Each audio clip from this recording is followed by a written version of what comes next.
Get out, you worthless wife who can't even do household chores. I sat on the floor, braided and belittled, while my mother-in-law glared at me. I've got Mauricio and my mom. We don't need you. You always look so miserable. You are just a parasite. My sister-in-law, who never lifts a finger around the house, said with utter disdain. Wait a minute, Morris, I began, but before I could finish, even my husband, Mauricio, looked down on me. My mom and sister are right. I don't need a wife who can't handle housework while working. Besides, I've got a young part-time girl who's much better. Pack your bags and leave, he said, standing by his words. All three of them began to berate me, calling me a failure over a wife. I clenched my fists, feeling exploited. How dare they? Just you wait, I'll make sure you all get what's coming to you, I thought angrily. But as I looked at the three of them without changing my expression, I said, Fine, I'll live. The downfall of the family that's been dumping everything on me begins now. My name is Eleanor. I'm 32, a working housewife. Most women work after marriage these days, and I've continued to work at the company I joined after graduating college because I love my job. One morning, as I was busy getting ready for work, Mauricio spoke up. Hey, Eleanor, can you handle this? Tax season is coming up, he said, handing me a pile of receipts and invoices. Again? You should handle your own shop accounting, I replied. Mauricio looked away. You know I'm better at that stuff, so please. I married Mauricio 5 years ago. He used to work as a clerk at a restaurant that I occasionally stopped by. After several dates, we decided to get married.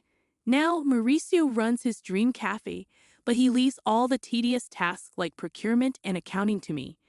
As I headed for the door, my mother-in-law chimed in, Eleanor, I want Chinese food tonight. All right? Can you prepare the ingredients? No way. You can do it when you get back. Also, Vivian and the kids are coming this weekend. Make sure you prepare something they can eat. I replied, feeling the weight of their expectations pressing down on me. Reluctantly, I replied and left the house. When we got married, I had hoped to live just with Morris. However, he insisted that we live with his mother because he was worried about her living alone. So we moved into his spacious family home. My mother-in-law is terrible at housekeeping, and the place was a mess when we moved in. She lives on a pension and spends most of it on eating out because she doesn't want to cook. Marissa always says housework is a woman's job, so even though I work, I'm stuck doing all the chores for the whole family. On top of that, my sister-in-law, Vivian, who's moved out since getting married, often comes back home with her kids. When she's here, the workload increases. This morning, when I heard she's coming back this weekend, I thought, oh, not again. And then the dreaded weekend arrives. I'd love to relax on my weekends off from work, but instead, I have to entertain Vivian's kids and prepare meals.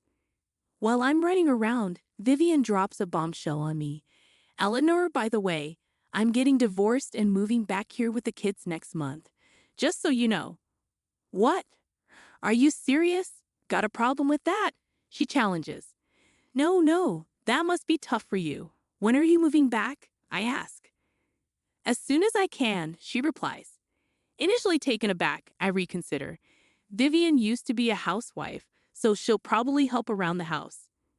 That should lighten my load a bit. Though we're not particularly close, I look forward to having less work and go about my days. But I soon realize my optimism proved misplaced. Vivian, like her mother, does absolutely nothing. She lounges around all day, watching TV and snacking. She neither works nor does housework.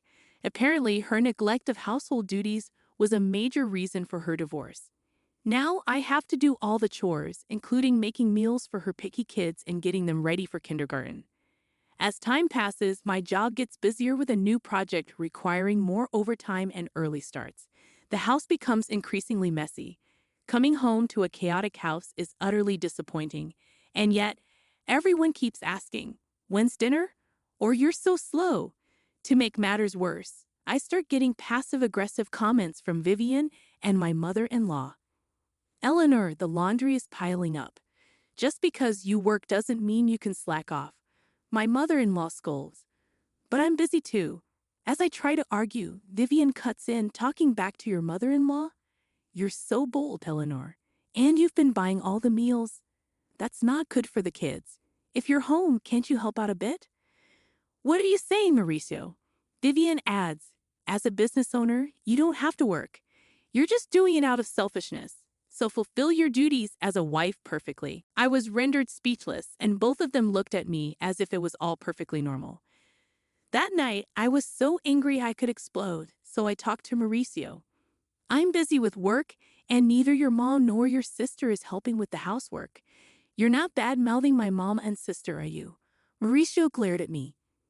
I replied in amazement, no, that's not it. But I can't handle all the housework by myself. If you could help me a little. I'm busy running a business. You might not understand because you have an easy office job, but running a business is hard. Besides, housework is a wife's job, isn't it? Don't expect me to do it, he retorted, then went to sleep, leaving me to stew in my thoughts. But then an idea came to me. I quickly grabbed my phone and made some online purchases before going to sleep. A few days later, a bunch of new appliances arrived.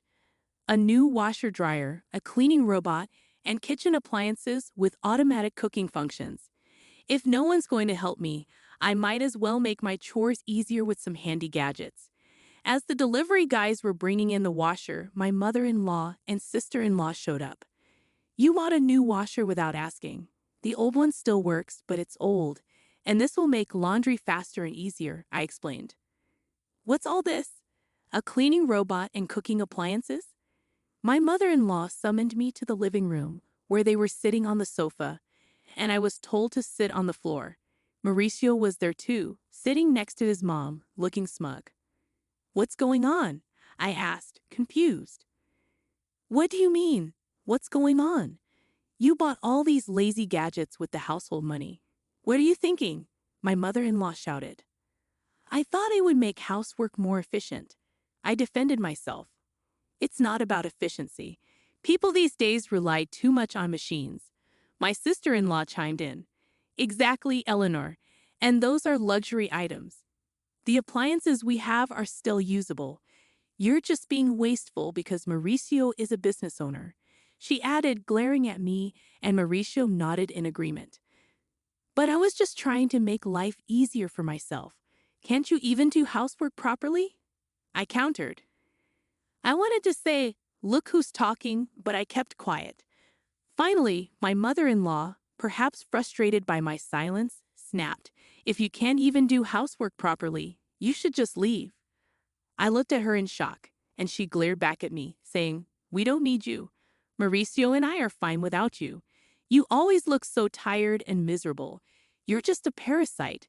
My sister-in-law spoke in a tone that suggested she was fed up. Wait a minute, Mauricio, your mom and sister are being way too harsh.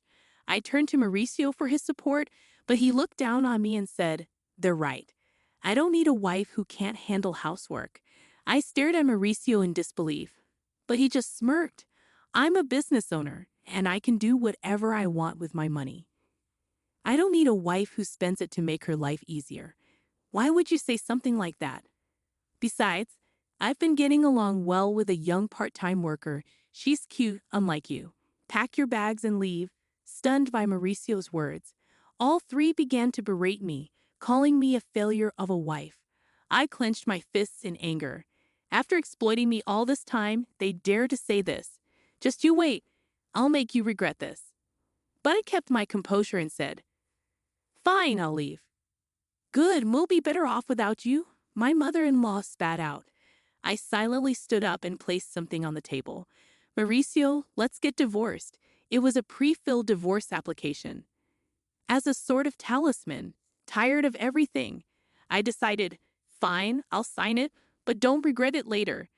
Mauricio signed the papers, and I packed my bags, moving to a weekly apartment that same day.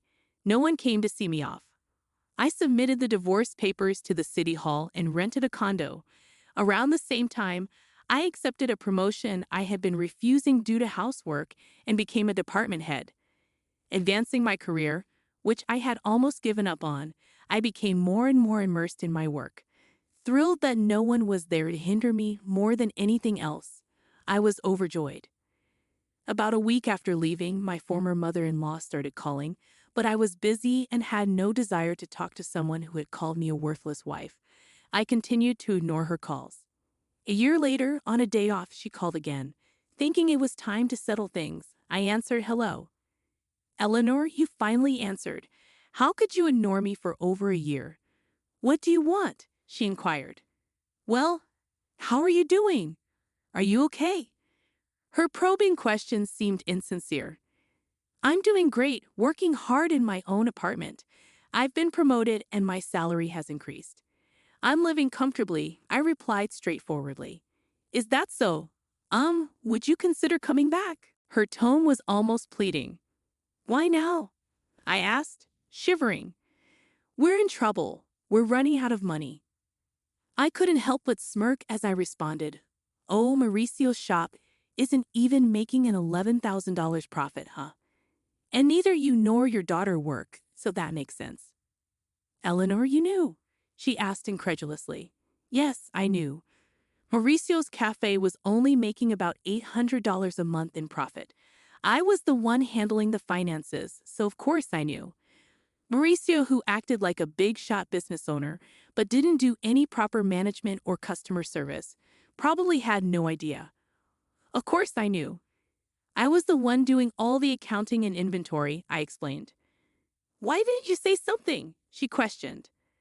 "I had no idea you were a manager at a big company and contributing so much to our living expenses," I replied. "Yes, I was putting in over $3,000 a month. That's how everyone was able to live. I had been supplementing the family income with my own salary because I knew Mauricio's shop wasn't making much. Mauricio probably realized he couldn't make ends meet without my income only after I left. Please, Eleanor, come back. By the way, what happened to Mauricio's shop?" she asked, ignoring my former mother-in-law's plea. "Mauricio's shop is going under next month. Even the part-time girl left him. That figures with such sloppy management. He can't keep a business running, and he's too proud to do what needs to be done. No woman would want to be with a man like that." I chuckled, and my former mother-in-law was at a loss for words. "Can we wrap this up? I'm busy," I said, hurriedly continuing. "Also, the house has been a mess since you left." According to her, the house was in chaos because no one was doing any housework. The house was cluttered, no one was cooking, so they had to buy food, and they couldn't even afford a new washing machine. "It would have been nice if you left those appliances," my ex-mother-in-law said. "What are you talking about? When those lazy appliances? And what's wrong with taking things that I pay for?" I retorted, regretting my outburst. But I never thought the house would become like this just because no one was doing their part. Hitting a bit irritated, I asked, "Isn't it strange that 3 adults can't manage the housework? What are your daughter and Mauricio doing?" She lowered her voice. "Well, Mauricio is sulking at home all day, doing nothing since he found out his shop isn't making any money. Really, he said he could do whatever he wanted with his money because he's a business owner. And Vivian won't work, no matter how much I tell her. She doesn't do housework, and she even asks me for pocket money for herself and her kids. My pension is running out." "Really? Your daughter told me she didn't need me because she had you," I said coldly. My former mother-in-law tried to butter me up again. "Please, Eleanor, my pension isn't enough for the 3 of us anymore. I have no intention of going back to that house. Your children are quite the parasites, aren't they?" She was speechless. As I was about to hang up, she continued, "Eleanor, we'll change our ways. Please come back. Let's all live happily together again, okay? Live happily with a worthless wife." I cut her off, saying, "We are family. Help us. We can't even pay the property taxes anymore. We'll have to sell the house. I have neither the obligation nor the desire to help you figure it out yourselves. Goodbye from your worthless wife." Ignoring her ongoing wails, I hung up and blocked her number, sipping my coffee in my clean apartment. I chuckled. 3 months later, I happened to pass by Mauricio's cafe.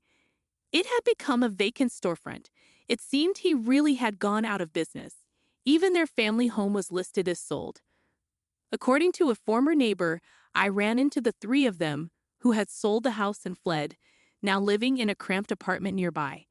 They were a constant neighborhood nuisance, always fighting and even sticking up the place. Complaints were piling up. All they had to do was work hard and take care of their home without relying on others. But they didn't, which was so like them. I looked at their former home with detached eyes and walked away. Since then, I've been focusing on my work. Recently, a sincere and hardworking colleague confessed his feelings for me, saying, "I love how dedicated you are to your work. We are dating with the intention of getting married. I don't think my next marriage is too far off, and this time I'm looking forward to grabbing hold of happiness."